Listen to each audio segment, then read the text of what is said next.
Okey, kita akan masuk ni pula tentang menganalisis sama kan. Uh, Soalan ni dia berkait dengan tajuk apa atau penting? Pertama nak tanya tajuk apa ni? Bangun lawan okeylah. Kamu dah tahu kira kira naik taraf lah tu. Okey kan? Okey, soalan pertama. Tengok dia perhatikan raja. Tengok raja. Corak gelombang, panjang gelombang sebelum dan selepas gelombang itu melalui celah itu. Ni celah lah kan. Celah yang sempit. Ini celah yang agak luas lah. Okey kan. Hubungkan dengan saiz celah, corak gelombang dan panjang gelombang untuk menyimpulkan satu konsep fizik yang sesuai. Ada satu konsep fizik dia pembelawan lah. Ataupun fenomena adalah kan. Okey, kamu tengok sini kan. Okey, yang pertama kita tengok. Okey, kita cerita tentang konsep. Soalan ni tak teratu sangat lah. Ini soalan lama kan. Tapi kalau kamu tengok soalan lama lagi susah tau. Sebab dia bagi maklumat yang sikit suruh kita ni. Tapi pertama sekali kita tengok sini apa dia nak sebenarnya. Dia nak ada perkataan sebelum dan selepas ni. Corak gelombang kan.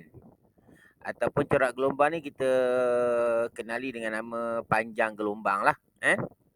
Panjang gelombang atau panjang gelombang, muka gelombang tu silap, muka gelombang Corak gelombang tu merujuk pada muka gelombang. Dia lari pula. Kita balik. Okey. Merujuk pada muka gelombang. Okey, dia kata sebelum melalui celah, muka gelombang adalah satah. Faham tak? Okey, nak tanya kamu, muka gelombang ada berapa jenis?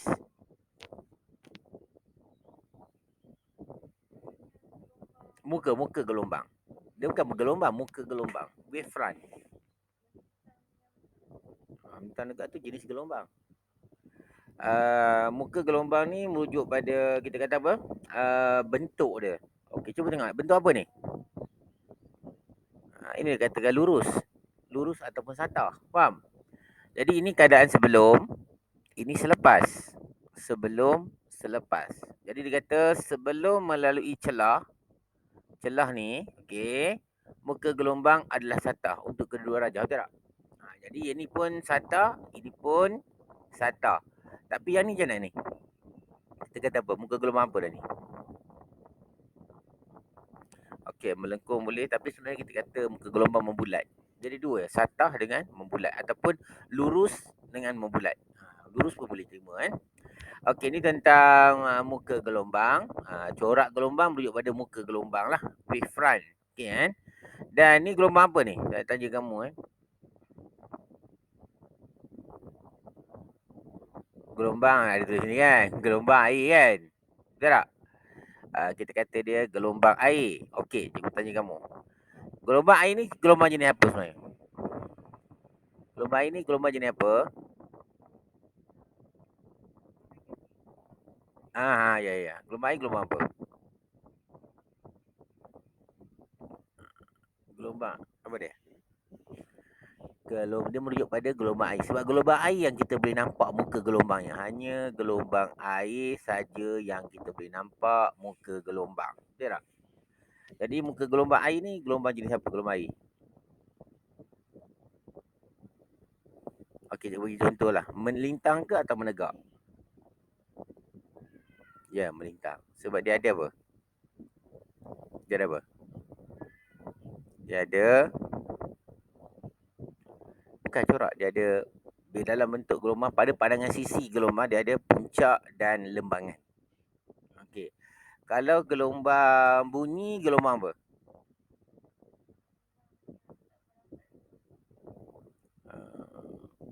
Gelombang boleh kata semua gelombang melambat masa ni. Masa tu lain tau. Itu progresif tu lain, cerita lain. Ni cerita gelombang yang apa? Gelombang apa kata apa? Gelombang bunyi ni adalah gelombang kita panggil gelombang membujur. Membujur kan. Kalau cikgu nak ingat kan, kalau membujur, bujur. Bu kan. Jadi bass. B bunyi, U ultrasound, S sonar. Itu cikgu nak ingat lah, cikgu nak ingat kan. Dan gelombang bunyi adalah gelombang apa? Dia mechanical ke tak? Apa mechanical? Maksudnya dia perlukan Ya, medium. Gelombang bunyi dia perlukan medium untuk merambat. Jadi, walaupun gelombang air ni gelombang melintang, dia dianggap sebagai gelombang mechanical dalam kes ni. Sebab dia ada medium. Medium kan. Medium yang kita nampak. Itu contohlah. Kan. Jadi, gelombang air adalah gelombang mechanical dan juga gelombang melintang. Itu contoh lah kan. Okey, ni sebelum. Kita sebelum dan selepas. Okey, yang kedua, mula kita corak gelombang. Kita garis corak gelombang. Yang kedua itu panjang gelombang sebelum dan selepas. Apakah maksud panjang gelombang kat sini? Ada berlaku pengurangan ataupun pertambahan ataupun sama panjang gelombang ni? Ya, tak dengar apa dia? Okey, nampak gayanya bukan. Jawapan dia sama. Panjang gelombang sama kan. Panjang gelombang berubah apabila berlaku apa sebenarnya? Fenomena apa? Tak. Pembiasan saja. Pembiasan sahaja. Sebab pembiasan berlaku apa? Ya, perubahan. Perubahan. Medium. Medium tu apa maksudnya? Perubahan medium tu maksudnya apa? Ya, ketupatan tu merujuk pada apa? Dalam gelombang bunyi. Gelombang air. Ketupatan betul. Ketupatan dari segi gelombang cahaya okey. Ketupatan tinggi, ketupatan rendah betul. Kalau gelombang ni medium tu merujuk pada apa? Tak ada, ni gelombang air. Gelombang air. Cahaya dah cerita dah tadi lah. Ketupatan tinggi rendah. Itu ada apa? Ya, kedalaman. Ada kawasan dalam dan kawasan cetek. Okay, kan? Di mana kawasan dalam dia punya apa? Dia punya hal laju ataupun panjang gelombang lah pendek ke panjang? Dalam. Panjang. Kamu tengok ombak daripada jauh sana. Besar kan? Jarak dia jauh. Kalau dekat pantai dia kecil lah. Tu. Jadi panjang gelombang dia adalah panjang di kawasan dalam. Di kawasan cetek dia pendek. Itu dia kan. Kita boleh tengok situ. Okey, nanti gua akan bagi dia punya apa penerangan dalam bentuk nota lah, ringkasan ni kan. Kamu tengok kan. Okey, tu yang penting lah. Jadi kamu tengok sini dia kata jadi cerita pula selepas tadi sebelum. Nampak? Sebelum muka gelombang sata, selepas melalui celah muka gelombang adalah membulat. Dia cerita dua ni.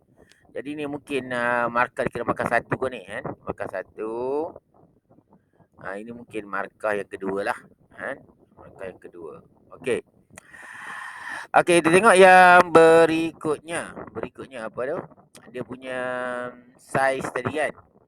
Saiz gelombang ataupun panjang gelombang.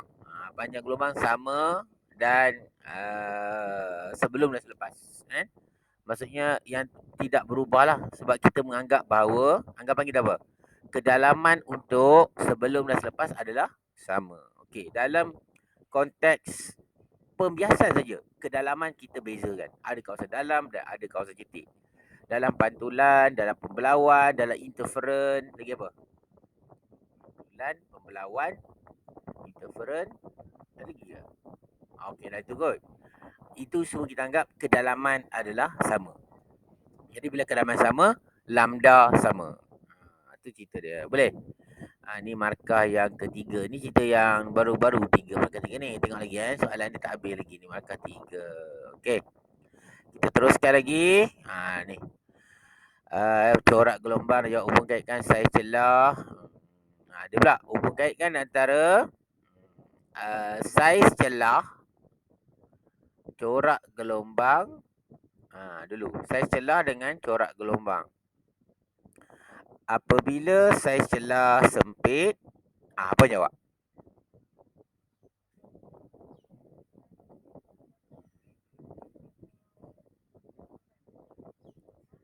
Ya. Kurang membulat. Kamu rasa mana lebih bulat? Yang ini ke yang ini? Yang pertama lebih bulat kan. Itu dia maksud dia kan. Jadi kita kata semakin kecil celah, semakin membulat corak gelombang. Ataupun sebaliknya. Kamu kata semakin besar celah, semakin kurang membulat. Semakin kurang kan. Atau kamu kata celah kecil, apa muka gelombang lebih membulat. Itu pun boleh itu pun okey cikgu rasa jawab gitu. Okey ni markah yang tadi yang ketiga ni, keempat lah kan. Mungkin yang kelima ni lah. Panjang gelombang.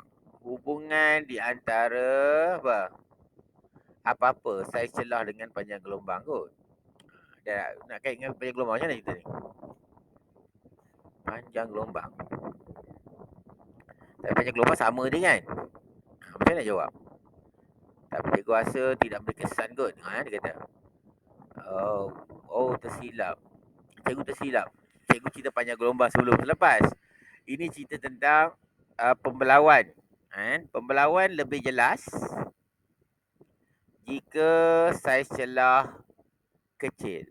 Maksudnya, bila celah tu kecil, okey, pembelawan lebih jelas. Ini menceritakan tentang bentuk ni. Dia menerangkan di atas ni. Dia tak cerita tentang panjang gelombang pun ni soalan ni. Itu juga soalan yang ada masalah sikit. Dia cerita konsep tentang pembelawan lebih jelas jika saiz celah sempit. Okey, cikgu buat ada satu analogi tentang ni. Kamu ibarat seperti ada orang, katakan ni manusia lah, orang gemuk. Orang gemuk maksudnya lambda besar. Boleh?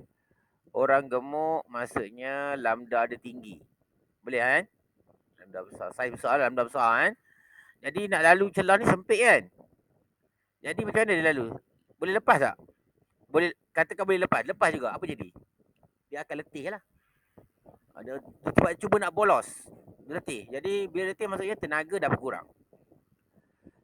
Bila tenaga berkurang, sebelum ni amplitude dia adalah, amplitude gelombang adalah, tahu amplitude apa kan? Tahu amplitude apa? Tinggi ombak. Okay, kan? Amplitude tinggi. Dan selepas melalui celah, amplitude menjadi rendah. Faham dah ni? Kan? Amplitude jadi tinggi dan selepas itu jadi rendah. Kalau macam ni, dia lalu juga, amplitude dia tinggi, lepas tu amplitude dia rendah sedikit je. Boleh faham? Ataupun sama. Sebab apa sama? Sebab tidak memberi kesan celah tu. Boleh faham? Arti ibarat dia lah. Jadi bila amplitude rendah, maksudnya tenaga pun apa? Rendah. Tenaga pun rendah ke bawah. Okay, boleh faham dah ni? Ya, apa dia?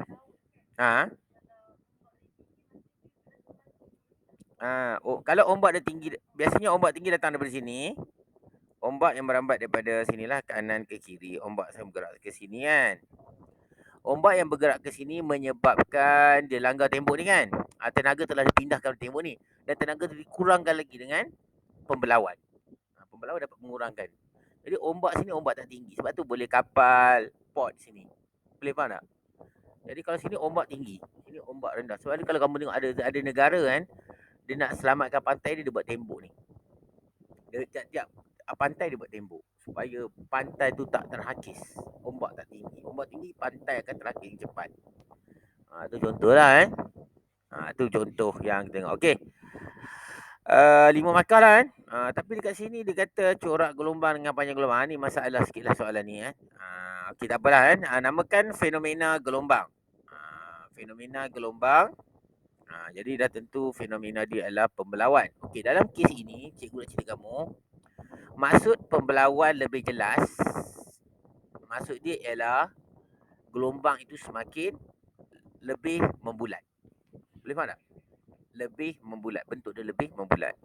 Okey, ni pada pandangan atas. Kalau kita naik kapal terbang, helikopter, kita akan nampak dalam keadaan bentuk macam ni Kalau kamu nampak, kalau kamu berada dekat sini, kamu mandi kat sini contohnya kan, kamu tak nampak lah bentuk ni.